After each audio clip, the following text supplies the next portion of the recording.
Yo, what is going on, guys? Got a update video for the meta. So this past weekend, I believe the Otakon Pro Play Extravaganza went on. I believe this was an in-person regional, and so Pro Play was hosting this. Shout out to them. This is their pie chart. But anyways, as you see here, we've got the top 8 breakdown. They've also released some of the deck lists available.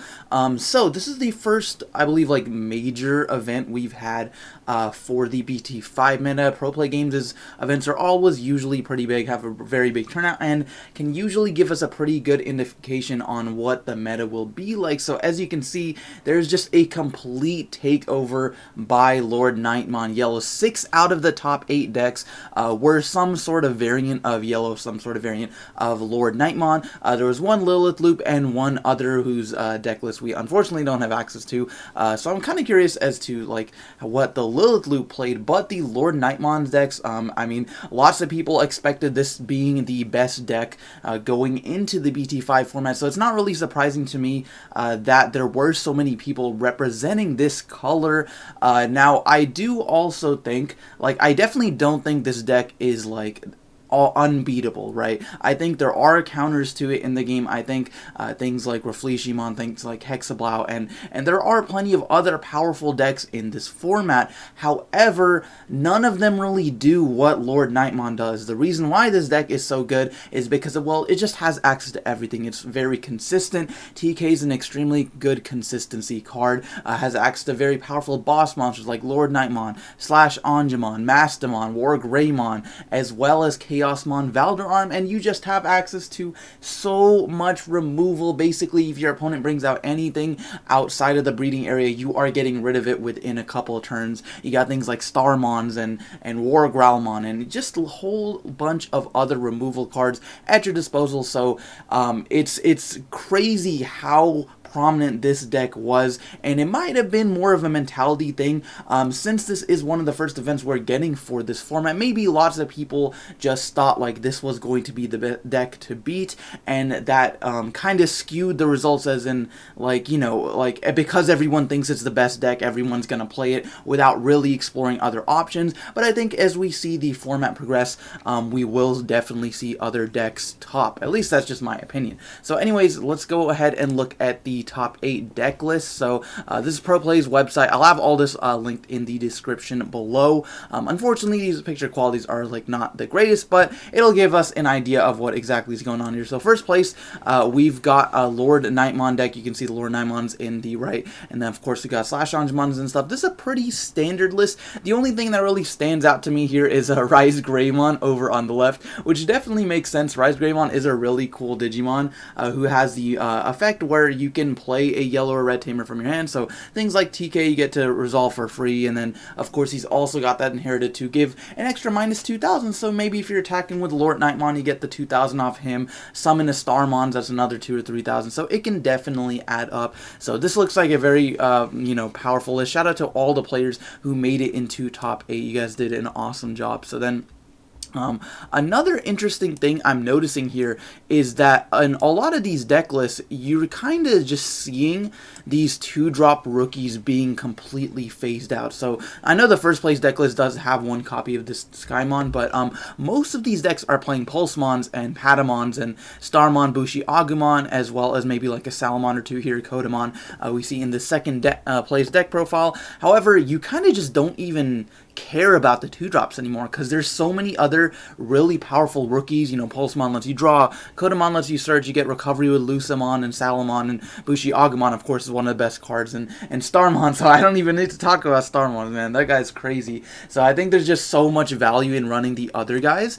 So then we see the second place deck list here. A very interesting deck. So we see Mastamon, 3 copies of Mastamon, as well as 2 copies of Omnimon Zwart Defeat. I think this strategy could be really powerful, especially maybe in something like the mirror match where you're, you know, going to Mastamon, bringing back a promo Garamon, getting a recovery +1, or bringing back maybe a Starmon for the second time, you know, reusing all these cards, Lucamon, and just getting value off of your rookies. And then it allows you to go into something like Zwart Defeat, who has 2 really fantastic effects. He first of all gets rid of a tamer, so of course lots of people are running TK, and some decks are even only running like a couple copies of TK, are preferring Blinding Ray over anything. things. So I'm seeing like 2-3 copies of TK and 2-3 copies of Blinding Ray in a lot of these decks. So Sword Defeat can be pretty impactful. Not to mention he has the effect where if you get rid of him, you know, your opponent loses one of their Digimon. So it'll prevent them from swinging over him with Lord Knight, which is kind of what you need to have in the mirror match. Just have some sort of like Digimon who can stay on the field that you don't have to worry about losing.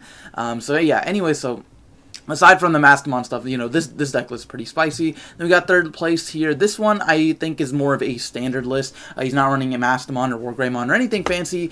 He is running a couple copies of Spiral Masquerade. And I know some people don't really like that card just because, I mean, you don't necessarily need it in this deck, but I just think it's such a powerful blowout card. Like, it can put you ahead in terms of advantage so much, especially if you've got like 2 or 3, 4 Digimon on field. Like, it can be kind of crazy. And then, of course, we got the standard package of Lord Nightmon here, and then the Nightmons. War Growlmon's just absolutely fantastic, but Antilamon is a nice choice too, because the 2 evolution ultimates come in handy quite a lot. Not only that, but as opposed to something like Sirenmon, he is 8,000 DP, so in order to get rid of this guy, they basically have to either have like War Growlmon plus like Starmons or Nightmon, or just use a slash on it, which is, you know, that's really nice. And then fourth place here, this is the one that is running War Greymon. So I think that's a very interesting split. He's got the 4 Lord Nightmon, of course, but then split between 2 Angemon and 2 Yellow War Greymon. I do think War Greymon is still a very powerful card. I mean, we saw it tearing up the meta in the BT4 format, and I think it's just here to stay, especially when you pair it with something like, you know, Lord Nightmon. Then you can just unload your hand with Lord Nightmon and then attack multiple times with War Greymon, and you just put so much pressure on the field already. It's just crazy. And then fifth place here, we got the Lilith Loop deck, and like I said, unfortunately, you can't really see everything that's going on in these lists. You see the 4 Lilithmon up top, you see Zwart Defeat, Omnimon Zwart presumably on the left over here. Also playing Chaos Gallantmon and Megidramon, which I thought was really interesting. I don't know if I've seen a lot of people take advantage of Megidramon. He's really interesting, but it kind of makes sense because you kind of just get Chaos Gallantmon for free, and then you can immediately go into a level 7 after that. And not to mention, if you got something like Mega Digimon Fusion in your hand, then you can go into that Zwart or Zwart Defeat for free, bounce back the Chaos Gallantmon, reuse his effects. So I think that's a really cool interaction. So shout out to the Travis who got 5th with Lilith Loop, as opposed to you know, all these other players who were playing Lord Nightmon. And then the last couple lists here, this one had a bunch of interesting text. So like I said here, 3 Spiral copies of Masquerade I already thought was interesting, but then we've also got Cutemon, who prevents your opponent from reducing Digivolution costs. This is one of like the newer cards out of BT5. So this can, I'm not sure, this is like very matchup specific, right? Like, you guys can let me know what cards you think this is good against, but if it only prevents you from reducing evolution cost, right? It's not like a Terriermon or a Gazimon.